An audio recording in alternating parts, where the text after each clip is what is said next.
நம்ம ஆஃபீஸில் நம்மளுடைய பக்கத்து வீட்டுக்காரங்க, சொந்தக்காரங்கள்லாம் சில பேர் நம்ம கூட நேரடியா சண்டை போடுறதுக்கு வரமாட்டாங்க.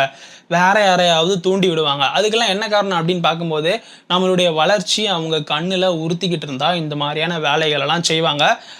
உலக அரசியலும், உலக நாடுகளும் இந்த மாரி தான் இயங்குது பேசிக்கா. ஏன் அப்படி சொல்லுதேன் அப்படின்னா, இந்த பாகிஸ்தான், இந்தியா கூட ஏன் சண்டை போடுதாங்க? அமெரிக்காவும் சரி, மேற்கத்திய நாடுகளும் சரி, யுகே அதாவது பிரிட்டன் இந்தியாவுக்கு சுதந்திரம் குடுக்கும்போது, ஏன் பாகிஸ்தான் ஒரு நாட்ட தனியா பிரிச்சு உருவாக்கணும் அப்படின்னு பார்க்கும்போது, இந்தியா மேற்கத்திய நாடுகள் அதாவது யுகே, யுஎஸ் சொல் பேச்செல்லாம் கேட்காம, வேற அவங்களுக்கு எதிரான நடவடிக்கை எல்லாம் பண்ணும்போது, பாகிஸ்தானை வச்சு தொல்லை குடுக்கலாம் அப்படின்ற ஒரே நோக்கம், அவங்களோட ஆப்ஜெக்டிவே அதா தான் இருந்துச்சு. இப்போ அத அவங்க ரொம்ப நேர்த்தியா செஞ்சுக்கிட்டு இருக்காங்க. 78 வருஷமாவே செஞ்சுக்கிட்டு இருக்காங்க. பல ரூபங்கள் எடுத்து பாகிஸ்தான் இந்தியா கிட்ட சண்டைக்கு வந்துச்சு. ஆனா எதுவுமே வேலை செய்யல அப்படின்றதுனால, இன்னைக்கு இந்தியாவினுடைய பொருளாதார ஸ்திரத்தன்மையில தாக்குதல் நடத்துறதுக்கு பாகிஸ்தான் தயாராயிட்டாங்க. அமெரிக்காவும் சரி, சைனாவும் சரி அவங்கள கொம்பு சீவி விடுதாங்க. அதாவது என்னன்னா, பாகிஸ்தானுக்கு பொறுத்தளவுக்கு ஆயுத உதவிய ஒரு காலத்துல அமெரிக்கா பண்ணாங்க. அப்புறம் சீனா செஞ்சாங்க. இப்ப மறுபடியும் அமெரிக்காவும், சீனாவும் சேர்ந்து செய்தாங்க. ஸ்டெல்த் ஃபைட்டர் ஜெட், மிசைல்ஸ் அப்படின்னு அட்வான்ஸ் டெக்னாலஜி. ஆனா பாகிஸ்தானால இது ஒண்ணும் பண்ண முடியாது. கான்ஸ்பிரசி தியரி என்னன்னா, பாகிஸ்தானுக்கு அணுகுண்டு குடுத்ததே அமெரிக்கா அப்படின்ற மாரி தான். ஏன்னா இந்தியா கிட்ட அணுகுண்டு வந்துருச்சு அப்படின்ற காரணத்தினால. அப்பேற்பட்ட பாகிஸ்தானை இந்தியாவுக்கு எதிரா ஏன் இத்தனை பேர் சேர்ந்து தூண்டணும்னா, இந்தியாவுடைய பொருளாதார வளர்ச்சி அவங்க கண்ணுல தொடர்ந்து உறுத்திக்கிட்டே இருக்கு. இன்னைக்கு உலகத்தோட 4வது பெரிய பொருளாதாரம். நாளைக்கு 3, அப்புறம் 2, அப்புறம் 1 அப்படின்னு இந்த ஃபர்ஸ்ட் 2 பிளேஸ்ல இருக்கக்கூடிய அமெரிக்காவையும், சைனாவையும் சேலஞ்ச் பண்ற இடத்துல இன்னைக்கு ஒரு நாடு இருக்குன்னா, அது இந்தியா தான். ஆசியாவுல சைனாவ செக்ல வைக்கிறதுக்கு பல நாடுகள் இந்தியாவ பயன்படுத்துதாங்க. இப்போ இந்தியாவினுடைய பொருளாதார வளர்ச்சி இப்போ நடந்துகிட்டு இருக்கு. சைனாவினுடைய பொருளாதார வளர்ச்சி எப்படி நடந்துச்சு அப்படின்னு நம்ம பார்க்கும்போது, அவங்க நாடு ஒரு ஜனநாயக நாடு கிடையாது. அவங்களுக்கு பாகிஸ்தான் மாரி பக்கத்துல தொல்லை குடுக்குறதுக்கு யாரும் இல்ல. அவங்களுடைய பொருளாதார வளர்ச்சி எப்படி இருந்துச்சு அப்படின்னா, ஒரு ரோஜா பூ போட்ட பாதையில நடந்து போற மாரி ரொம்ப ஈஸியா, ரொம்ப சைலன்ட்டா நடந்துச்சு. அந்த சைனாவினுடைய பொருளாதார வளர்ச்சி மேற்கத்திய நாடுகளுக்கு ஒரு உதாரணம். அதாவது ஒரு ஆசிய நாடு பொருளாதாரத்துல வளர்ந்ததுன்னா, அது மேற்கத்திய நாடுகளை எப்படி டீல் பண்ணும் அப்படின்ற பாடத்த அவங்க சைனா கிட்ட இருந்து படிச்சுக்கிட்டாங்க. இப்போ அடுத்து மேற்கத்திய நாடுகளை சேலஞ்ச் பண்ற மாரி இந்தியாவும் வளர்ந்துகிட்டு இருக்கு. இந்தியா வளர்ச்சி அடைஞ்சதுன்னா, நம்மளுடைய ஃபெலோ ஏசியன் நேஷனான சைனாவுக்குமே பிரச்சனை. அதனால இவங்க எல்லாரும் சேர்ந்து இப்போ இந்தியாவுடைய பொருளாதாரத்தை குறிவைக்க ஆரம்பிச்சிருக்காங்க. அது சார்ந்த தகவல்கள் மிகப்பெரிய திங்க் டேங்க்ஸு, பொலிட்டிக்கல் அனலிஸ்ட்டு இந்த நிறைய விஷயங்களை யோசிச்சு ஒரு நாட்டுக்கு எப்படியெல்லாம் வந்துட்டு ஸ்ட்ராட்டர்ஜியை வகுக்கணும்னு சொல்லி கொடுப்பாங்கல்ல, அந்த மாதிரியான நபர்கள்லாம் இப்போ பேச ஆரம்பிச்சிருக்காங்க.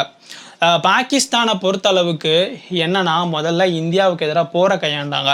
அதில் ஜெயிக்க முடியல. 1971 எவ்வளோ பெரிய தோல்வி. 93,000 பாகிஸ்தான் வீரர்கள் இந்தியா கிட்ட சரணடைஞ்சாங்க.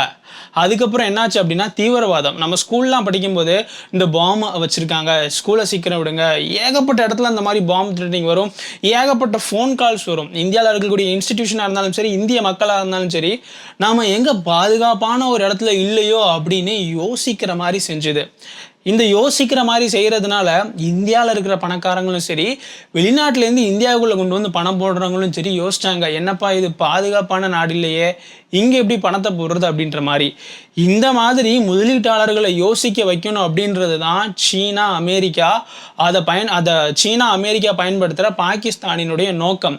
ஏன் இந்த மாதிரி முதலீட்டாளர்கள் இந்தியாவுக்கு எதிராக நினைக்க வைக்காங்க, அதாவது இந்தியா ஒரு பாதுகாப்பு இல்லாத நாடு, அங்கே பணம் போடக்கூடாதுன்னு முதலீட்டாளர்களை ஏன் நினைக்க வைக்காங்க அப்படின்னா, அப்போதான் இந்தியாவை பொருளாதாரத்தை வளர்ச்சி அடைய வைக்க முடியாது. முதலீட்டாளர்கள் வந்தால் தானே இங்கே வேலைவாய்ப்பு வரும், வேலைவாய்ப்பு வந்தால் தானே நாடு வளரும். அது நடக்கக்கூடாது அப்படின்றது தான் அவங்களுடைய ஒரே குறிக்கோளாக இருந்துச்சு. ஆனால் அதையெல்லாம் தாண்டி சுதந்திரம் வாங்கினதுலேருந்தே இந்தியா வந்துட்டு கல்லும் முள்ளும் நிறைஞ்ச பாதையில் மிகப்பெரிய அளவில் கஷ்டப்பட்டு இந்தியாவுடைய பொருளாதாரத்தை வளர்த்து இன்னைக்கு 4வது இடத்துக்கு இந்தியா வந்து நிற்கி. நாளைக்கு 3, 2, 1க்குலாம் போகலாம். சைனாவை பின்னுக்கு தள்ளலாம். 2050 அமெரிக்க பொருளாதாரத்துக்கு இணையாக இந்தியா மாறும் அப்படின்னு வல்லுநர்களால் சொல்லப்படுது. இப்போ இருக்கக்கூடிய இதே பொருளாதார வளர்ச்சி இருந்துச்சு அப்படின்னா. ஏன்னா 2025, 26 இந்த ஃபினான்ஷியலில் குவார்ட்டரில் 7% வளர்ச்சி அப்படின்றத அடைஞ்ச ஒரு நாடாக இந்தியா இருக்குது. சைனா, அமெரிக்கா கூட இவ்வளோ பெரிய வளர்ச்சியை இந்த ஒரு காலாண்டில் அடையலை. இதுவே போயிட்டு இருந்துச்சுன்னா நாளைக்கு அமெரிக்காவுடைய இருப்புக்கே கேள்வி வந்துரும்பா அப்படின்ற ஒரு நிலைமை இருக்குது.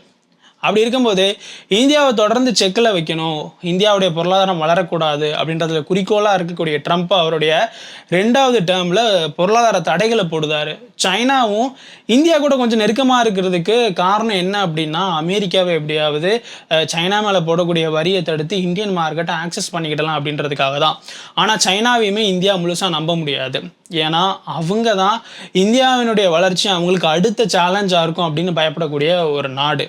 இப்படி இருக்கும்போது இந்த தீவிரவாதம், போர் இதெல்லாம் பண்ணி பார்த்துட்டாங்க, ஒன்றும் வேலைக்கு ஆகலை. இந்தியாவுடைய அரசியல் தலைமை, இப்போ இருக்கக்கூடிய தலைமை வந்துட்டு இந்தியா ஒரு பாதுகாப்பான நாடாக மக்களை உணர வைக்குது அப்படின்ற மாதிரியான ஒரு நரேட்டிவை செட் பண்ணி அதை நடத்தியும் காமிக்காங்க. அதில் ஒரு பிரச்சனை வரணும் அப்படின்றதுக்காக தான் பகல்காம் அட்டாக்கு. அதுக்கு இந்தியா, பாகிஸ்தான் நினச்சி பார்க்க முடியாத அளவுக்கு பதிலடி.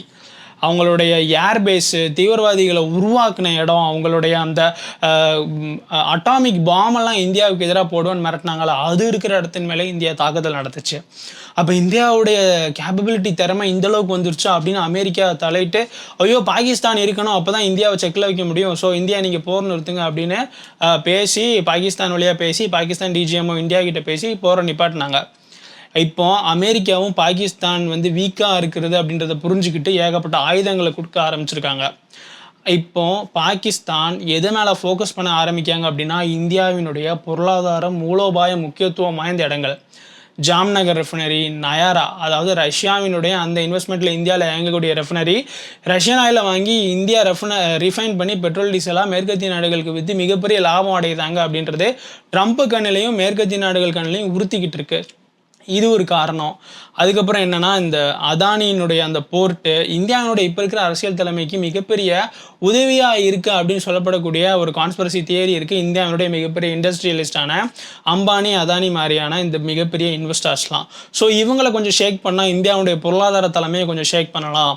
இந்தந்த இடங்கள்லாம் தாக்குதல் சின்னதாக தான் பண்ணுவாங்க. ஆனால் அந்த சின்னதாக நடக்கிற தாக்குதல் கூட இந்திய மக்கள்கிட்ட எந்த மாதிரி மனநிலை ஏற்படுத்தும் அப்படின்னா, இது ஒரு பாதுகாப்பு இல்லாத நாடோ அப்படின்ற மாதிரி இன்வெஸ்ட் பண்ணுறவங்க முதலீட்டாளர்களும் இதையே தான் நினைப்பாங்க.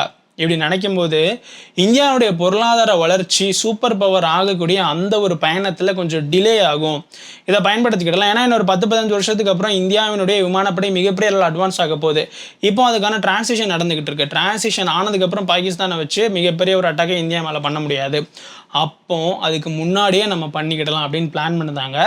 அதனால தான் ஆசி முன்னிற்கிட்டே இருந்து இந்தியாவினுடைய பொருளாதார முக்கியத்துவம் வாய்ந்த பகுதிகளை நாங்கள் தாக்குவோம், பொருளாதார இழப்பை ஏற்படுத்தும் அப்படின்ற மிரட்டல்கள்லாம் வந்துச்சு.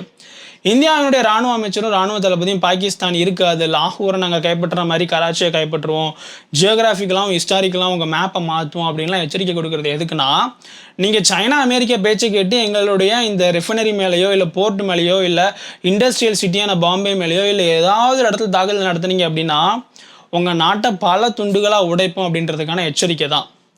இது சம்பந்தமான பல விஷயங்கள் பலர் சொல்லுதாங்க. கிறிஸ்டியன் அப்படின்றவங்க கூட எழுதின ஃபைட்டிங் டு த எண்ட் அப்படின்ற பாகிஸ்தான் ஆர்மி எப்படிலாம் செயல்படுவாங்க அப்படின்ற புத்தகத்தில் கூட எவ்வளோ போரில் தோத்தாலும் பரவாயில்ல, இந்தியா கண்ணை குத்தி ஒரு சின்ன வழியாவது இந்தியாவுக்கு ஏற்படுத்தணும் அப்படின்ற நோக்கத்தோடு தான் பாகிஸ்தான் ஆர்மி செயல்படும் அப்படின்ற மாதிரி. ஸோ அவங்க சின்ன சின்ன அட்டாக்கை நடத்தி இந்தியாவை தூண்டுனாங்கன்னா அவங்களுடைய பல நகரங்கள் இல்லாமல் போயிடும் அப்படின்றதுக்கான எச்சரிக்கை தான் இப்போ நம்மளுடைய ராஜ்நாத் சிங் கிட்டே இருந்தும் நம்மளுடைய சீஃப் ஆஃப் ஆர்மி ஸ்டாஃப் கிட்டேருந்தும் வந்துக்கிட்டு இருக்கு. இந்த மாதிரியான எவ்வளவு தீய எண்ணங்கள் கொண்ட தீய சக்தி மாதிரியான நாடுகள் இந்தியாவுக்கு எதிராக செயல்பட்டாலுமே தர்மத்தின் வழி நடக்கக்கூடிய பாரதம் அப்படின்றது கடைசியில் மிகப்பெரிய வெற்றி அடையும் அப்படின்றது தான் இன்னைக்கு இருக்கக்கூடிய பல நிபுணர்களினுடைய ஒரு கருத்தாகவும் இருக்குது, அவங்களுடைய ப்ரெடிக்ஷனாகவும் இருக்குது. அது சார்ந்து இந்தியாவுடைய இண்டஸ்ட்ரியலிஸ்ட்டும் இன்றைக்கி நிறைய R&Dயில் இன்வெஸ்ட் பண்ண ஆரம்பிச்சிருக்காங்க. சர்வீஸ் பேஸ்டு கண்ட்ரி அப்படின்றதுலேருந்து டிரான்ஸ்ஃபியூஷன் ஆகி இந்தியா ஒரு ப்ராடக்ட் பேஸ்டு கண்ட்ரியாக மாறிக்கிட்டு இருக்கு. நமக்கு செல்ஃப் ரிலையன்ஸ் பாரத் அப்படின்றத நோக்கி இந்தியன் இன்ஜினியர்ஸ் இன்னைக்கு புது ஃப்ரீடம் ஃபைட்டர்ஸாக இந்தியாவுக்காக ஃபைட் பண்ண ஆரம்பிச்சிருக்காங்க. இந்தியாவினுடைய வெற்றி அப்படின்றது உறுதிப்படுத்தப்பட்ட ஒன்றா இப்போவே இருக்குது. இந்த எல்லா தடைகளையும் மீறி நம்ம சேனலை சப்ஸ்கிரைப் பண்ணாமல் பார்க்குறவங்க சப்ஸ்கிரைப் பண்ணிவிடுங்க. ஜெய்ஹிந்த்.